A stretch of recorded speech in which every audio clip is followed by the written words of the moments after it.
Face au risque de maintien du carton jaune de la Commission européenne, le Vietnam intensifie ses efforts pour renforcer la gouvernance du secteur halieutique en misant sur la fiabilisation des données et sur des sanctions plus dissuasives. Tel est le thème principal du courrier du Vietnam numéro 46.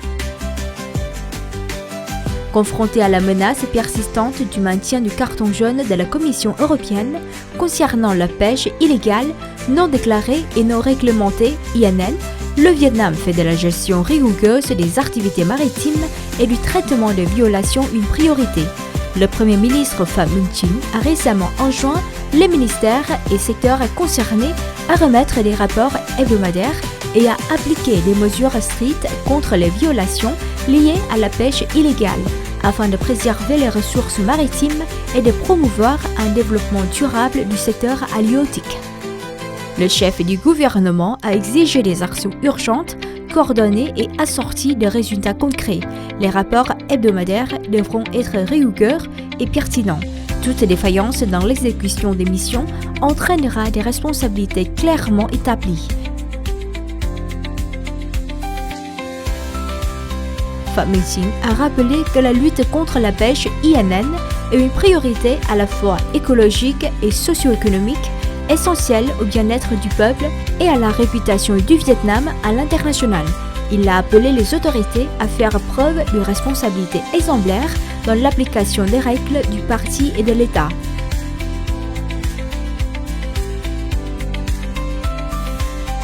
Lancée en août dernier, une campagne d'envergure mobilise les 21 villes et provinces côtières du Vietnam, déterminée à renforcer la surveillance maritime et à obtenir la levée du carton jaune, infligé par la Commission européenne. Pour des informations supplémentaires, procurez-vous le courrier du Vietnam numéro 46 ou accédez au site lecourrier.vn.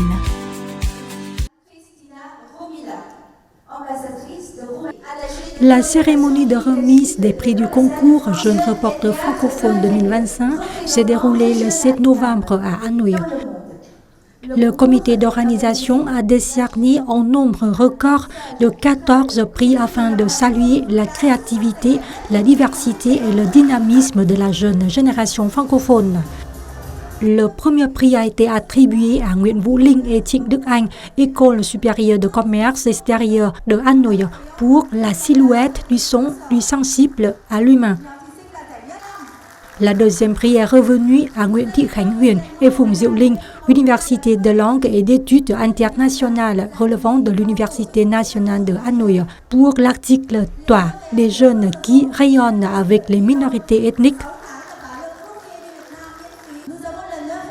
Le troisième prix a distingué Nguyễn Ngọc Thảo Phương, Vũ Thái Hoàng et Phạm Nguyễn Khánh Hòa, Université de Hanoï, pour l'article L'éducation, une clé d'avenir pour les femmes d'âge mûr.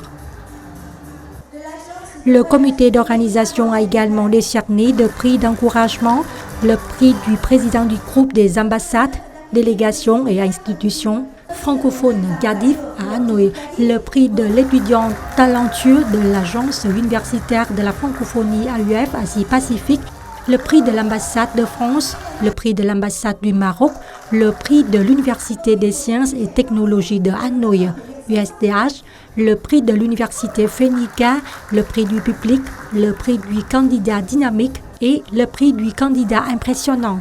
L'édition 2025 marque un tournant avec 236 participants et 155 articles et groupes d'articles. Un record. La qualité des candidatures progresse. Le jury a noté un excellent niveau de français, parfois proche du niveau natif, avec des articles bien structurés. Certains ont été aidés par des professeurs ou des outils numériques, mais ce qui fait vraiment la différence, c'est le travail de terrain, la pertinence des sujets et la force du message. Trois grandes tendances se dégagent, une francophonie engagée, des récits porteurs d'émotions et une volonté de traiter des thèmes actuels comme l'intelligence artificielle, l'écologie ou l'inclusion. Cette édition révèle une génération curieuse, talentueuse et profondément connectée au monde. La directrice générale adjointe de l'Agence vietnamienne de l'information Đoàn Thị Tuyết Nhung a souligné que, lancé il y a 10 ans par le Courrier du Vietnam, l'unique journal en français au Vietnam relevant de l'Agence vietnamienne de l'information, avec le précieux accompagnement et le soutien financier principal du Bureau régional Asie-Pacifique de l'Organisation internationale de la francophonie, ce concours est aujourd'hui devenu un rendez-vous prestigieux et attractif pour les jeunes francophones du Vietnam et de la région. Le concours n'est pas seulement un espace d'expression journalistique en français, mais aussi un lieu de partage des valeurs humaines, de la responsabilité citoyenne et de l'engagement pour la communauté. Ce sont ces valeurs fondamentales qui ont permis au prix de laisser, au fil de ces 10 éditions, une empreinte durable dans la communauté francophone.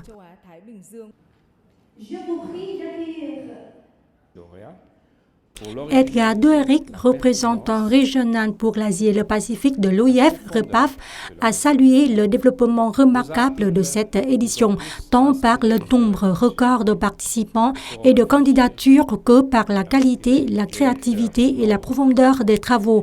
Selon lui, la diversité géographique des participants a contribué à ce succès. Les candidats viennent non seulement des 3 régions du Vietnam, mais aussi de pays francophones, comme le Congo et le Bénin.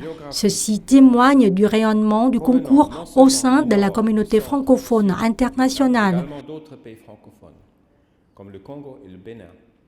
Le concours Jeunes reporters francophones se tient chaque année depuis 2016, placé sous le thème cette année « Je m'éduque, donc j'agis ». Il a enregistré cette année un nombre record de 155 articles de 236 candidats venus des 3 régions du Vietnam et de nombreux pays francophones.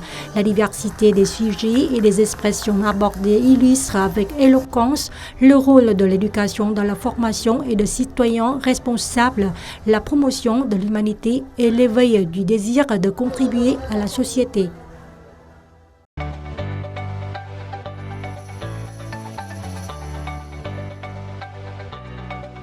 Lors de la 43e session de la conférence générale de l'Organisation des Nations Unies pour l'éducation, la science et la culture UNESCO, qui s'est tenue le 31 octobre à Samarkand, en Ouzbékistan, les délégués ont adopté une résolution honorant et commémorant conjointement le tricentenaire de la naissance de Lê Quý Đôn, l'une des plus grandes figures culturelles et intellectuelles du Vietnam.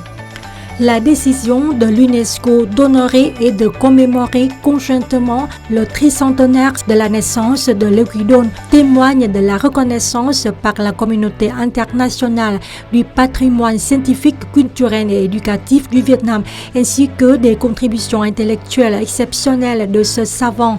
Lê Quý Đôn, 2 août 1726, 11 juin 1784, est né dans le village de Dien Ha, aujourd'hui situé dans la province de Hưng Yên, considéré comme l'un des plus grands érudits vietnamiens du XVIIIe siècle. Lê Quý Đôn a laissé une œuvre colossale comprenant une quarantaine d'ouvrages couvrant des domaines aussi variés que l'histoire, la géographie, la poésie, la philologie, l'exégèse des classiques et les écrits en nombre, écriture démotique sino-vietnamienne.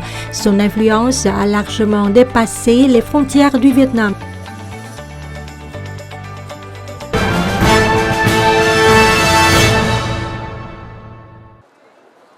Lors de la première foire d'automne 2025, parmi plus de 3000 stands venus de toutes les régions du pays, ceux des provinces du Nord-Ouest ont offert aux visiteurs une expérience unique, un mélange saisissant de culture et de spécialités de la haute région, recréé avec éclat au cœur de la capitale.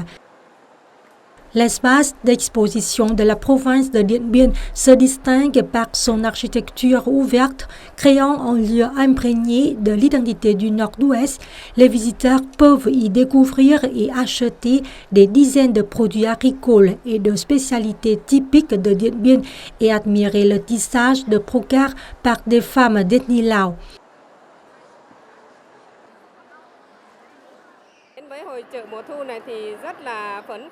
Participer à la foire d'automne 2025 est une grande joie pour nous, femmes issues des minorités ethniques. La coopérative Pathum apporte à la foire les traditions culturelles de l'ethnie Lao, depuis le métier à tisser le brocart jusqu'aux jupes, chemises et foulards confectionnés à partir de ce tissu traditionnel.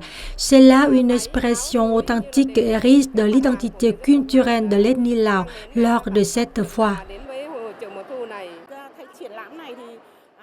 Grâce à sa participation à la foire d'automne, Điện Biên a accueilli des entreprises venues demander une collaboration pour des produits tels que la citrouille, le pamplemousse, l'orange, la noix de macadamia et le maïs. Des contrats d'exportation ou de vente en supermarché ont également été signés. L'espace d'exposition de la province de Sơn La est conçu comme un village miniature avec ses maisons sur pilotis et un coin photo avec un kaki chargé de fruits offrant aux visiteurs une expérience culturelle authentique et émouvante. Sous le thème Lai Châu, les saveurs de la haute région, le stand de la province de Lai Châu présente 70 produits typiques répartis en plusieurs catégories. Produits agricoles clés, plantes médicinales précieuses, produits au COP, spécialités montagnardes, artisanat traditionnel et publications touristiques.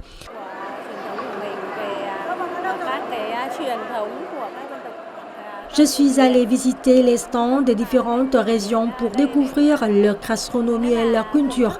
J'aime beaucoup la viande de buffle séchée et grillée au feu de bois du nord-ouest, ainsi que le cham chao, une sauce épicée traditionnelle. J'apprécie aussi beaucoup les vêtements traditionnels des habitants du nord-ouest et j'ai pris des photos avec les personnes ethniques de cette région.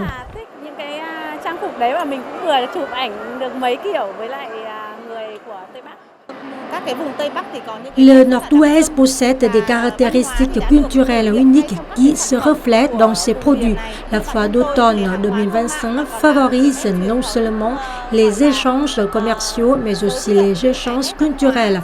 Je pense que ce type de foire devrait être organisé régulièrement. Chaque produit culturel raconte une histoire sur les habitants du Nord-Ouest, sur leur identité et leur fierté ethnique. Ensemble, ils contribuent à créer le tableau multicolore de la première foire d'automne 2025.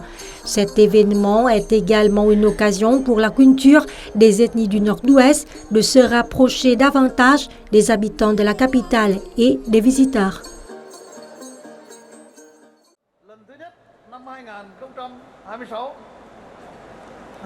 Le 3 novembre au soir, au centre d'exposition du Vietnam à Đông Anh, Hanoi, le Premier ministre Phạm Minh Chính a assisté à la cérémonie de clôture de la première foire d'automne.